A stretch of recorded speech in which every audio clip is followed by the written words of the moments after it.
Hello, fellow classmates. This is my video post for the exam. What is the order of differential equations? The order of a differential equation is determined by the highest order derivative that appears in the equation.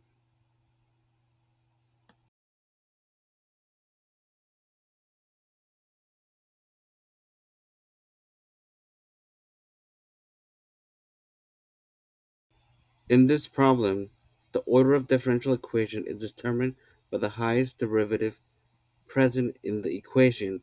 In this equation, y prime is the first derivative, y of double prime is the second derivative. The highest derivative here is y to the nth, which is the order of 2. Since the highest derivative in this equation is y to the nth power, the order of the differential equation is 2, and therefore the order of this equation is 2.